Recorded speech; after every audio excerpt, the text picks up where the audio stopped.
who's walked these streets for longer than he'd like to admit. And we're about to show you what America is going to look like, the good, bad, and the ugly, if God forbid they should steal the election. So let's go see what the music of America will soon be. This is the music of, this is what the waltz music is like to Mr. Waltz. Waltz. This is the waltz. You're listening to the, you're dancing to the waltz. The new national anthem of America under Kamala Harris.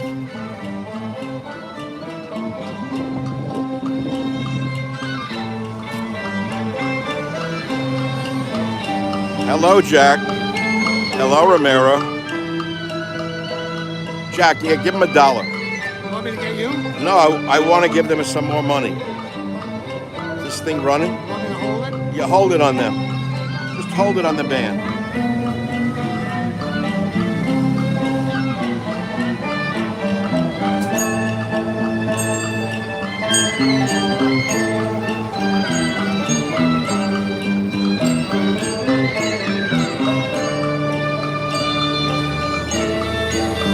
So this is the new American national anthem under Kamala Harris. Has a nice tune. Got to admit, it has a nice flavor. Here you see the future mayor of the city walking by. That's the mayor's assistant there. Now we're heading back up. I still love this city, as crazy as it sounds. Well, that's our little report live from the corner of North Beach and Chinatown. The empty office buildings. What could be better? COVID galore. COVID, other illnesses, tuberculosis.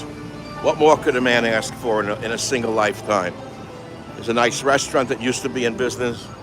Gone. But you'll notice that there are no bums there. They chased them all out for the election year. The bums are all gone, it's true. These streets are cleaner than they were 40 years ago. You know why? There's no business. It's okay. Things change. God, I just had some Chinese food I haven't had in years. No wonder I haven't had it in years. Ugh. Nice church. Jack, what's that church over there? Jack. No, that church. That's the oldest Catholic church in the city, by the way. It's a Franciscan, right? It's the Franciscan guy in there.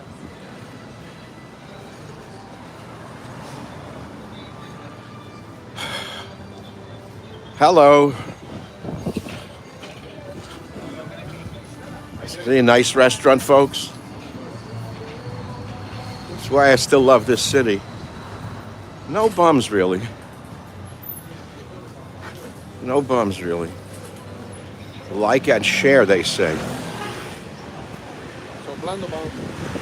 Well, this is my old stomping ground. This was sort of my Broadway and 42nd Street for so many years. But I'm seriously, it is cleaner than it was 40 years ago. That alley used to be filled with trash. It's now locked behind a gate. This used to be, Jack, what was here before this was a hardware store? It was a restaurant. Oh, let's go get an Italian bread. Where was it? This street? You could believe this. Somebody opened an Italian guy opened an Italian bakery in this day and age. And we're going to go buy an Italian bread, a real Italian bread, because you can't get them in a market. You can get, what kind of bread? A sweet baguette, a sourdough. Cherry bread. I'm not getting a cherry bread. But there's Giovanni's old restaurant. Man, I had so many good times in there. It's turned into some hippie restaurant that nobody eats in. Yeah. Here's Tony Gamelani's restaurant. Yeah, this was. I never ate here my whole life. Did you? Yeah. I mean, I'm sure it's good. Kim used to work He worked there. I never was in that place. It looked like out of a scene from The Godfather. It was. That's what I heard. That's why I never went in. Yeah. I have a funny story to tell you. Wait. You're on candid camera. Watch out with the story. Let's hit the.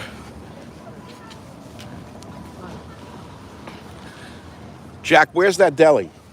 Where's the street? And the mask. Please? steak. The masks are on. Glad they're wearing. I'm not. So we're just going to go to the Italian bakery now with you. Give a savage tour of the streets.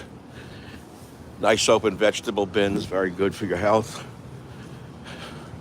It's a beautiful area. Nobody bothers anybody.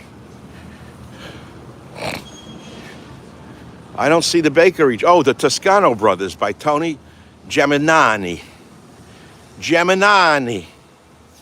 Let's go to Tony Geminani. It says the line starts here, but there's no line. Look. Are they open? Look, Dago Bagel. I know, Dago Bagel is very funny. They're closed. See, we can't get our gluten fix. I'll get the next time. I could do without it.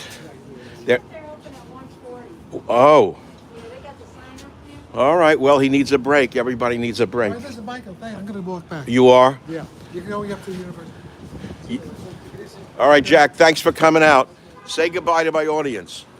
That's my good friend Jack Sarfatti, famous physicist, who doesn't believe he's actually a human being. No, I'm only from the waist down. I'm extraterrestrial from the waist. Jack, tell the story of what happened to you when you were a child, because no one really believes this. Okay, Jack's a PhD, a real PhD. From where did you get your? University of California. But you didn't you have a Cornell background? Cornell undergrad. Right, so you're a certifiable physics professor. Certified for physics. I was a physics. I know, no, seriously, and you do very advanced research. Yes. But you believe that ETs are amongst us? I don't believe it anymore. I was shown evidence by military intelligence. I've seen the evidence. So if they're here, why are they letting this world go to hell? Well, that's a good question, because some of them don't like us. Uh-huh. Which ones do? Where do they live? Brooklyn, Bronx, or Queens? Do any of the good ones live in No, I think Kamala and Waltz, they are being controlled by them. Oh my God! Let's not even get started. Yeah. But are there benign extraterrestrials, or they're all nasty? No. I think they're. Are they all like a woman on the rag, or what? No, it's just like, Star Wars. The bar scene in Star Wars. It's like that. There are many different kinds.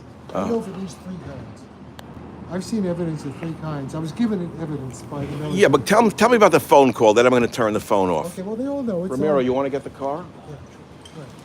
Go ahead. When I was 13 years old, I received a phone call, and it said... Wait, hold on. Where were you at 13? In Flatbush. Okay, Flatbush, that's when it was still Brooklyn, before it became a whorehouse. In 1953. Okay. And I'm alone, and I get a phone call. It's a cold, metallic voice sounding like Stephen Hawking. It sounds like your mother. I'm joking. No. It's a cold, metallic voice that says it's a conscious computer on board a spacecraft in the future. 1953. No, because you're into Back to the Future. Yeah, I'm the model for that. I know, and your whole theory is about that. The whole theory is about that. It's all coming true. And Let's do this while you're walking over by the barber sign, because it sort of matches the conversation. Okay, so the ET sounds like a cold Jewish mother with a harsh metallic voice. And she's saying, Jack, come on in, have a bagel. No. What happens next? And it said they were going to... Here, stand here with that behind you. It's bizarre. Okay. Go ahead. And it said, the voice said that they wanted to teach me their technology, and I've been selected with a few others, and I begin to meet the others in 20 years, which is when I met all these other crazy scientists like Hal Puthoff and Russell Targ at the CIA, Stanford Research Institute, where they were studying Uri Geller and all these psychics. 20 years later, exactly our time. And so what's the bottom line is you've been into this research for 50 years. And also the CIA pulled me out of saying I was a professor at... My professors built the atomic bomb, right? Wait, hold on now. Einstein was your professor? No.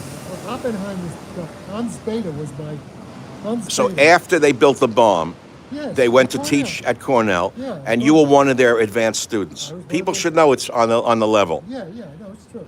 And so, and then because of that, I was a young assistant professor at San Diego State College back in the late 60s, early 70s.